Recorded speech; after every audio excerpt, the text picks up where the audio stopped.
Media बिकाऊ नहीं है, पर लोग समझ नहीं पा रहे हैं कि मीडिया क्या है। पहले तो मीडिया बिकाऊ है क्योंकि बहुत सारी पॉलिटिकल पार्टीज का, बहुत सारे बड़े बड़े नेता और इनका इन्फ्लुएंस होता है मीडिया चैनल्स पर। मीडिया में काम करने वाले लोग हैं, उनको वो सुख सुविधाएं नहीं मिल पा रही हैं जो उन्हें मिलनी चाहिए। अगर चौथा स्तंभ मानते हैं मीडिया को, तो कुछ उसे आज़ादी देनी चाहिए, कुछ उसे चीज़ें प्रोवाइड करनी चाहिए थे कि वो अपने आप को, जो कई बार स्थिति बहुत ज़्यादा बिगड़ी चली जाती है तो वो ऐसे कदम उठाने पड़ते हैं। मीडिया को जो हम दे रहे हैं तो कहीं ना कहीं उनकी भी मेहनत है, वो ऐसा तो नहीं है कि कुछ कर नहीं रहे। हाँ, कुछ ऐसे चैनल्स मान सकते हैं जिनकी वजह से शायद मीडिया बिकाऊ माना जा रहा है। कहा जाता है पहले पैसों से पत्रकारिता नहीं होती थी, आज पैसों से पत्रकारिता होती है।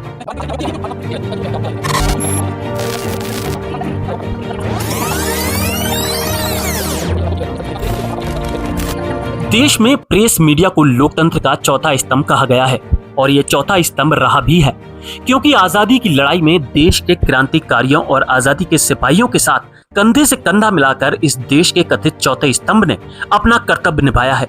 सवाल तब उठता है कि जब वर्तमान परिस्थितियों में प्रेस मीडिया अपनी स्वीकार्यता और विश्वसनीयता खोता जा रहा है, लेकिन इसके कारणों में कोई जाना नहीं चाहता है और ना ही इस पर कोई बात करता है। क्या आपने कभी जानना चाहा कि 50 रुपए की लागत वाला अखबार आपके घर रोज सुबह 5 रुपए में कैसे आ जाता है? क्या आपने कभी सोचा कि न्यूज चैनलों पर घटनाओं की लाइव तस्वीरें और देश दुनिया की खबरों के वीडियो आप तक पहुंचाने में कितना पैसा खर्च होता है? आप ये नहीं जानेंगे क्योंकि आपने निरंकुश होते सत्ताधीशों और भ्रष्ट सिस्टम का कुछ ना बिगाड़ पाने के चलते मीडिया को आसान मोहरा और टारगेट समझ लिया है। क्योंकि मीडिया कभी जनता को पलटकर जवाब नहीं देता और ना ही सत्ताधीशों की तरह किसी तरह के वादे करके तोड़ता है। इसीलिए बड़ी आसानी से आप प्रेस मीडिया को बिकाऊ का तमंगा पहना देते हैं। यह गौर करने वाली बात यह भी है कि आम जनता में प्रेस मीडिया में प्रसारित होने वाली खबरों को लेकर तमाम सारी भ्रांतियां फैली हैं, लेकिन जनता ये नहीं जानती कि चौथा स्तंभ कहलाने वाला प्रेस मीडिया असल में चौथा या पांचवा कोई सा स्तंभ नहीं है। प्रेस मीडिया को चौथे स्तंभ का दर्जा देश के चंद बुद्धिजीवी वर्ग और सरकारों के मनमाने कामों पर सवाल खड़े करने वाले लोगों को लॉलीपॉप देने के लिए किया गया है। लोकतंत्र का चौथा स्तंभ यानी मीडिया, प्रेस और पत्रकारिता देश में अपनी विश्वसनीयता खो रहा है, ये हम सब जानते हैं। चाहे वो पक्ष हो, सत्ता पक्ष हो, विपक्ष हो या आम जनता हो या कोई व्यापारी हो या कोई अफसर ही हो, हर किसी का टारगेट एकमात्र मीडिया बनकर रह गया है। क्योंकि आपको बता दें कि ये चौथा स्तंभ क्यों है। आज़ादी के पहले जो मीडिया की भूमिका थी वो एक मिशन की थी, क्योंकि उस समय के जो पत्रकार थे वो एक मिशन पर निकले थे कि हमें आज़ाद देश को आज़ाद कराना है, आज़ादी दिलानी है। तो वो कहीं ना कहीं क्रांतिकारियों के साथ में भी मिलकर उन्होंने काम किया और मीडिया को साफ तौर पर एक बहुत बड़ा जो है इतना बड़ा स्तंभ बनाया कि आज़ादी के बाद उसको लोकतंत्र का चौथा स्तंभ कहा गया। लेकिन क्या ये लिखित में है?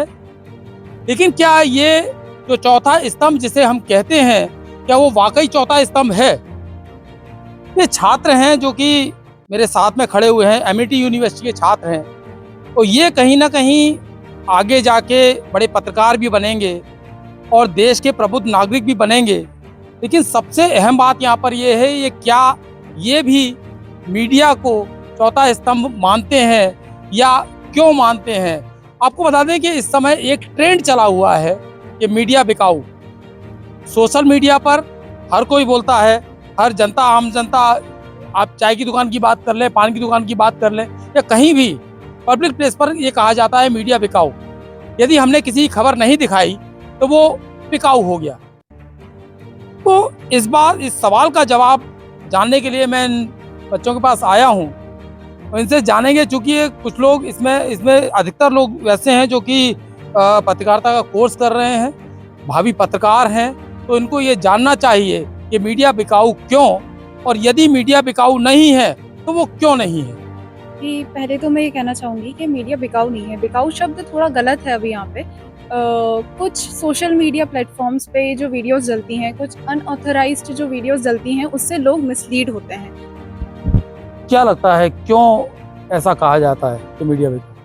तो एक वो चीज़ भी आ जाती है कि हाँ, या तो वो एक पर्टिकुलर पॉलिटिकल पार्टी को लेकर बायस्ड हो जाएंगे या फिर वो उसके बारे में बता देंगे, तो इसलिए कह सकते हैं मीडिया बिकाऊ। मीडिया बिकाऊ है, बहुत अच्छी बात बोली है। और कहीं ना कहीं जो बड़े मीडिया हाउसेज है उन पर सवाल उठाया है। जो आज की तारीख में जो छोटे मीडिया हाउसेज है वो कहीं ना कहीं सरकार के समर्थन में आ जाते हैं या सत्ता पक्ष के समर्थन में बिक जाते हैं, तो उनके ऊपर भी एक बड़ा सवाल है। बच्चों का सवाल है, जवाब मीडिया हाउसेज को देना चाहिए। आप बताएं कि यदि मीडिया बिकाऊ है तो क्यों है? कई बार जो परिस्थितियाँ होती हैं वो विपरीत चली जाती हैं। जैसे सवाल है कि मीडिया को चौथा स्तंभ माना जाता है, तो चौथा स्तंभ क्यों माना जाता है? और आप चूंकि पत्रकार बनने वाले हैं, कोर्स भी आप कर रहे हैं, तो क्या कारण है कि आप इस क्षेत्र में आए? आपकी इच्छा होगी इस क्षेत्र में आने की, लेकिन चौथा स्तंभ क्यों कहा जाता है ये? कल मुझे जब मैं इस कोर्स में आई और उससे पहले भी मुझे पता था कि मीडिया सिर्फ एक माध्यम भी है कि नॉर्मल जनता तक अपनी पॉलिटिशियंस की बातों तक पहुंचाना, नॉर्मल जनता की बातों को पॉलिटिशियंस तक पहुंचाना सबसे बड़ा प्ले रोल मीडिया का ही है इसमें। अब इसमें अगर हम बात करें कि मीडिया चौथा स्तंभ में, दूसरा सवाल है। बिल्कुल, आप बताएं चौथा स्तंभ क्यों है मीडिया? चौथा स्तंभ इसलिए है कि मीडिया का जो काम है वो है जनता के सामने सच लाना, और जब तक जनता के सामने सच नहीं आएगा तो जो भी राजनीति कर रहे हैं वो अपनी ईमानदारी से नहीं कर पाएंगे। ईमानदारी से नहीं कर पाएंगे। और इसके अलावा और कोई बताएगा चौथा स्तंभ? सर चौथा स्तंभ इसलिए भी कह सकते हैं कि जैसा उन्होंने अपने एक पॉइंट रखा था कि जो बातें हम आम लोगों की सत्ता तक नहीं ले जा पाते हैं वो मीडिया काम कर पाता है, तो एक तरह से वो एक एसेंशियल रोल प्ले करता है उस चीज़ में। बिल्कुल, तो अभी चूंकि जो चौथा स्तंभ जो माना गया है मीडिया को, उस तक अभी हमारे बच्चे नहीं पहुंच पाए हैं, क्योंकि इनके फैकल्टीज़ भी यहाँ पर मौजूद हैं, तो उनसे बात कर लेते हैं। सर, एक बार थोड़ा सा आएंगे सर, मीडिया को चौथा स्तंभ कहा गया है, लेकिन चौथा स्तंभ क्यों है ये आप जानकारी मुझे दें और बच्चों को दें। देखिए, मीडिया को हमेशा से हम चौथा स्तंभ कहते हैं कि मीडिया को माना जाता है कि वो समाज का एक स्वरूप है। हमारे यहाँ 3 अलग अलग स्तंभ है जो देश को या हमारे लोकतंत्र को चलाने का काम करते हैं। उस पर एक नज़र रखने के लिए, या एक जो हम लोकल टर्म में कहते हैं वॉचडॉग का काम मीडिया करता है। इसी वजह से मीडिया को जो है हम चौथा स्तंभ कहते हैं, जो कि अगर हटा दिया जाए तो बाकी 3 स्तंभ जो हैं अपना कार्य करेंगे, लेकिन उस एफिशिएंसी के साथ करेंगे कि नहीं करेंगे, इस पर एक बहुत बड़ा प्रश्न हो सकता है। अब आप सभी लोगों से मैं एक क्वेश्चन करना चाहता हूं कि लोकतंत्र के 4 स्तंभ हैं, विधायिका, न्यायपालिका, कार्यपालिका और है नहीं कहते हैं। आप मुझे ये बताएं कि बाकी तीनों स्तंभों को सरकार का संरक्षण मिलता है, सरकार उनको तनख्वाह देती है, के लिए चुनौती बहुत बड़ी है क्या? क्योंकि सेवा करनी से, यानी विधायिका से, न्यायपालिका से, प्रशासन से काफी बड़ा टास्क है जो कि आपको जिंदगी भर पूरा करना कर पाएंगे। क्या लगता है आपको? मुझे ऐसा लगता है कि शायद कर सकते हैं। शायद कर सकते हैं। बिना किसी पैसे के आपको केवल परिवार चलाना हो, परिवार चलाने के लिए भी कई बार पैसा नहीं होता पत्रकारिता में। हालांकि कुछ अब बात छोड़ दें तो कहीं ना कहीं काफ़ी परेशानी का सामना करना पड़ता है। फील्ड जर्नलिज्म में ऐसा होता है। तो क्या लगता है, मतलब जो 3 स्तंभ है और मीडिया चौथा स्तंभ है, उसको तो कुछ मिलता नहीं है, तो कैसे काम करेंगे? पहली बात तो जो आपने 3 स्तंभ बताए हैं वो कहीं ना कहीं मुझे ऐसा लगता है कि वो घूस खा के भी काम करते हैं। अगर वो गवर्नमेंट के लिए काम कर रहे हैं और अगर वो घूस खा रहे हैं तो वो गवर्नमेंट के बारे में अच्छा ही बोलेंगे, पर जो जर्नलिज्म वाले लोग होते हैं या जो पत्रकार होते हैं वो मुझे ऐसा लगता है कि हमेशा सत्य का साथ देते हैं, और अगर गवर्नमेंट कुछ गलत करेगी तो जो पत्रकार है वो कदम उठाएगा, और अगर वो कदम उठाएगा तो गवर्नमेंट नहीं चाहेगी कि उसके विरोध में कोई बोले उनसे, इसलिए वो ना तनख्वाह देते हैं, मतलब कुछ फंड्स भी नहीं देते हैं। और जो सेकंड थिंग मैं ये कहना चाहूँगी कि अगर कोई पत्रकार जो नॉर्मल है उसको कहीं ना कहीं कभी कभार ऐसी मजबूरियाँ आ जाती हैं जो कभी कभार गवर्नमेंट की बात माननी पड़ती है, और जो बातें हैं उनको एक कहानी, जो दूसरा मोड़ है एक कहानी का, वो बता के बोलना। 44 रुपए का अखबार आपके यहाँ पर 4 रुपए में आता है। कभी जानने की कोशिश की आप लोगों ने? क्योंकि वो 40 रुपए कहाँ से आते हैं? अब मैं जो मीडिया बिकाऊ है उसका आपको जवाब भी दे रहा हूँ, उसकी आपको जानना भी चाहिए ये चीज़ कि बाकी 40 रुपए जो दे रहा है, तो 4 रुपए कोई अहम चीज़ नहीं रखते, वो नहीं रखते हैं। लेकिन सबसे अहम बात यहाँ पर ये है कि वो 40 रुपए दे रहा है कि उसके लिए मीडिया बिकाऊ है, क्या लगता है? बट अगर सारे मीडिया हाउसेस को हम देखें तो सारे मीडिया हाउसेस तो नहीं ही बिकाऊ हैं। कुछ तो रियल जो पत्रकारिता जिसे हम कहते हैं वो भले ही डर के सच्चाई दिखा रहे हो, पर वो सच्चाई दिखा रहे हैं। सारे मीडिया हाउसेस ऐसा नहीं कर रहे हैं। तो अभी बिकाऊ किसने बोला था? आपने बोला था, है ना, कि मीडिया बिकाऊ है। लेकिन मैं आपको एक चीज़ जानकारी के लिए बता दूं, बाकी तीनों स्तंभों को पैसा मिलता है सरकार की तरफ से, उनका भविष्य सुरक्षित है, उनके बच्चों का भविष्य सुरक्षित है। मीडिया का भविष्य कहाँ सुरक्षित है, आप बताइए। सर, बिकाऊ इन द सेंस ये बोला था कि एक पर्टिकुलर किसी भी ऑर्गेनाइजेशन की तरफ बोलते, जैसे कोई पॉलिटिकल लीडर है या पॉलिटिकल पार्टी है, उसकी तरफ कुछ अगर बात हो रही है, हम ऑलमोस्ट हर नेशनल चैनल्स पे देखते हैं। और जहाँ ये चीज़ नहीं चलती, अब जैसे बहुत सारे नेशनल देखिए, मैं आपको बता दूं कि नेशनल चैनल चलाने के लिए कहीं काफ़ी बड़े संसाधनों की जरूरत पड़ती है। उसके लिए विज्ञापन चाहिए होते हैं, तो तमाम सारी चीज़ें चाहिए होती है। तो आप ये बताएं मुझे कि यदि एक खबर में यदि खबर हम बनाते हैं, फील्ड जर्नलिस्ट जैसे आप करेंगे, तो एक खबर में कम से कम आपको 200 से 300 रुपये, 500 रुपये ऐसे खर्च करने पड़ेंगे। तो वो क्या आपको सैलरी देंगे? इतना ज़्यादा सैलरी देंगे एक खबर की? दिन भर में आपको 10 से 15 खबरें भेजनी होती हैं, क्या वो दे पाएंगे? और उनको सैलरी देंगे भी तो भी उनको संसाधन चलाने होते हैं। क्या जनता जानती है कि वो खबर इतनी, जो हम चैनल बदल के देखते हैं, वो खबर इतनी महंगी पड़ती है चैनलों को?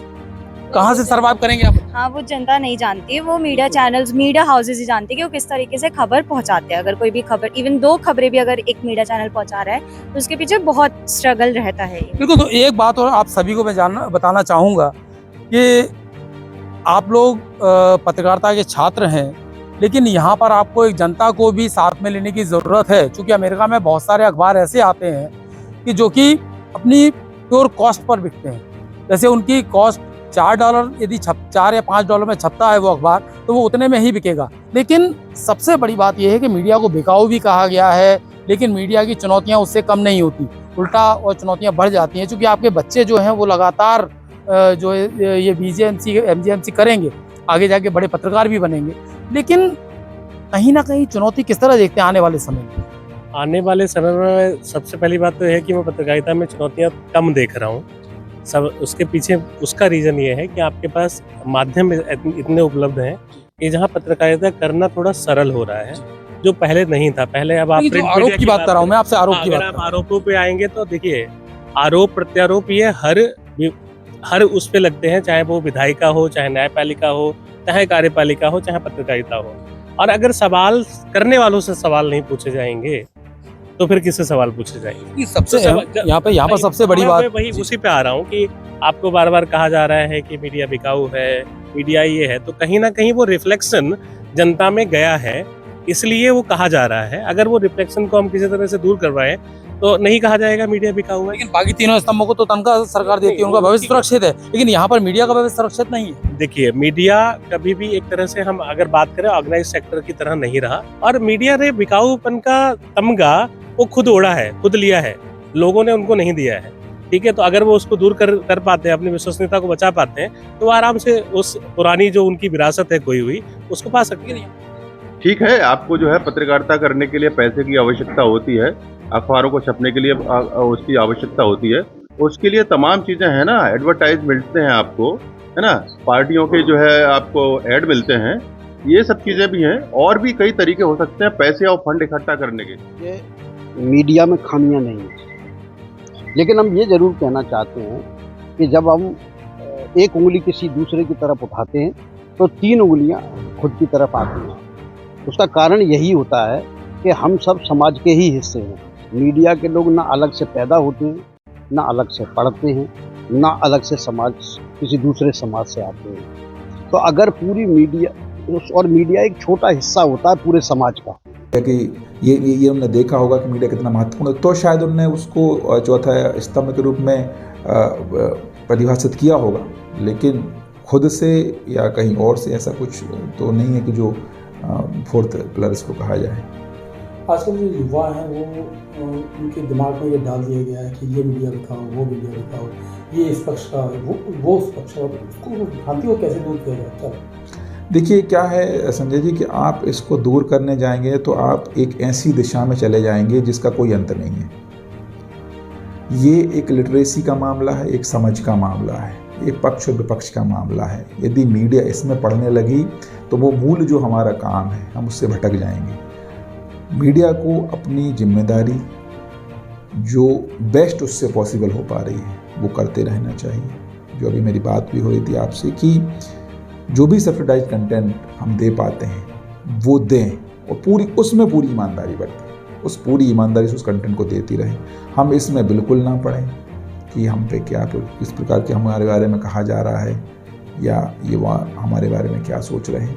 अपने काम ईमानदार से करते रहें, भविष्य में दूध का दूध और पानी का पानी होता रहेगा। इस देश में कुछ लोगों ने कोशिश भी की, इस देश में कुछ ने कोशिश की कि हम बिना सब्सिडाइज्ड मतलब बिना विज्ञापन लिए, बिना सरकारी सहायता के, बिना निजी बिजनेसमैन की सहायता के अखबार निकालेंगे। नहीं चल पाए, लोगों ने उनको लेना ही पसंद नहीं किया क्योंकि वो उनकी कीमत इतनी ज़्यादा हो गई थी, क्योंकि लोगों को उससे बहुत कम रेट में दूसरी चीज़ें उपलब्ध थी ना। तो अभी इतना ज़्यादा जागृति भी देश में नहीं आई है कि वो इस चीज़ को समझ पाएँ कि भाई कौन सी चीज़ें, कौन से फैक्टर कहाँ अफेक्ट करते हैं किसी चीज़ को। मतलब कह सकते हैं कि आदमी सच जानना चाहता है लेकिन सच की कीमत अदा नहीं करता। निश्चित तौर से ये बात बिल्कुल सही है कि देखिए क्या है कि आपको यदि क्वालिटी चाहिए, किसी भी बात सिर्फ कंटेंट की नहीं है, आपको किसी भी क्षेत्र में यदि आपको क्वालिटी चाहिए तो उसकी जो एक्चुअल प्राइस है वो तो आपको पे करनी ही पड़ेगी। तो उसका कारण क्या है कि आम जनता को पता नहीं कि मीडिया क्या है, उसकी जिम्मेदारी क्या है, उसे क्या करना है। तो वो आप तो बिकाऊ तक बता रहे हैं। आप तक कई आपने देखा होगा सोशल मीडिया पे कई पोस्ट आ जाती है कि मीडिया इसको दिखा नहीं रहा और ये ऐसा है वैसा है, ये जबकि सच्चाई और कुछ होती है।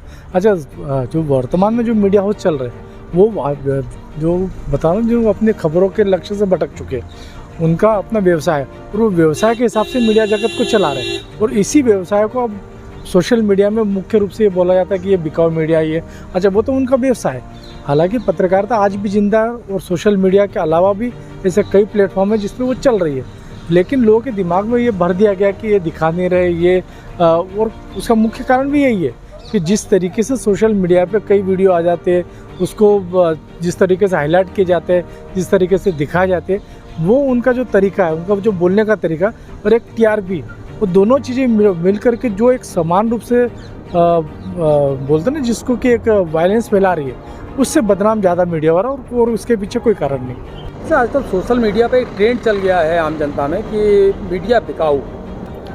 देखिए, सोशल मीडिया पर ही नहीं, ये हर माध्यम जो है अखबार का और सूचना तंत्र का, उस पर ये फिनोमिना आ गया है कि ये माध्यम बिकाऊ हो गया। और इसकी वजह ये है कि पिछले कुछ दिनों से, बल्कि कुछ वर्षों से, इस मीडिया के विभिन्न प्लेटफॉर्म पर काम करने वाले लोग जो हैं वो अपनी कीमतें लेकर के अपनी जिम्मेदारियों से मुकर रहे हैं और इस वजह से समाज का बड़ा अहित हो रहा है। मीडिया तो बहुत अच्छा, देखिए नस्तर होता है ना, आप उससे ऑपरेशन भी कर लीजिए और उससे आप किसी की हत्या भी कर दीजिए। तो सोशल मीडिया बहुत अच्छा प्लेटफॉर्म है आज के युग से, क्योंकि इस समय जितने प्रतिबंध सत्ता पक्ष की ओर से अभिव्यक्ति के माध्यमों पर लगाए जा रहे हैं, उस लिहाज से सोशल मीडिया होना चाहिए। एक्चुअली जो लोग ये कहते हैं कि मीडिया बिकाऊ, उन्हें पता नहीं है कि मीडिया में जो हम लोग काम करते हैं वो किन परिस्थितियों में करते हैं, कैसे करते हैं, क्या रिसोर्सेज लगते हैं। बड़ा आसान होता है कहना कि मीडिया बिकाऊ है। हमारा जो प्रोफेशन है, हमारा जो व्यवसाय है, वो अधन्यवाद व्यवसाय है, बिल्कुल थैंकफुल नहीं है। हमसे आदमी चाहता है कि समाज की बुराइयां, समस्याओं को हम निकालें, लेकिन उसके बाद हमारा कोई धन्यवाद नहीं है। धन्यवाद किनका होगा? नेताओं का होगा या अधिकारियों का होगा। भैया इन नेताजी ने हमारी समस्या सुलझवा दी, इन अधिकारी का बड़ा बहुत धन्यवाद। लेकिन हमने जो खबर प्रमुखता से प्रकाशित की, उस खबर का उसकी वैल्यू तब तक है जब तक उन्हें छपवाना होती है। तो ये बड़ा आसान होता है किसी पे भी आक्षेप लगाना कि मीडिया बिकाऊ है। दरअसल मीडिया को बिकाऊ जो कहा जाता है वो एक प्रकार से भ्रम की स्थिति है मीडिया को लेकर के। दरअसल मीडिया जो आम जनता की ही बात को उठाता रहा है और अभी भी वर्तमान में उठाने की कोशिश करता है, लेकिन जनता के मन में कहीं ना कहीं विज्ञापनों को देख करके या और भी चीज़ें देख करके उनको ऐसा लगता है कि अखबार बिकाऊ हो चुके हैं, जबकि ऐसा नहीं है। अखबार को कमर्शियल बनाने के लिए भी ये विज्ञापन जो है ज़रूरी होते हैं, और अगर ये विज्ञापन नहीं हो तो अखबार जो है आज जो हमको 4 रुपये में या 2 रुपये में दिख रहा है, वो कम से कम इसकी प्राइस जो है 10 या 12 रुपये के बीच में जाएगी। तो इसमें हमारा प्रयास यही रहता है कि हम जनता की खबरों को तो दें, लेकिन मीडिया की अपेक्षा ये भी रहती है कि जनता भी उसमें सहयोग करे, जैसे कि विज्ञापन है या अपना उठावनी वगैरह के समाचार हैं, इस तरह से अगर वो देते हैं तो कहीं ना कहीं वो पूर्ति जो है पूरी हो जाती है, जो घाटा होता है अखबार को। तो यही एक मीडिया की जिम्मेदारी कह सकते हैं जो है, वो ज़्यादा से ज़्यादा यही है कि उसको सही खबरों को उठाना चाहिए, जनता के जो विषय हैं उनको उभारना चाहिए, ये कोशिश हमारी होती है।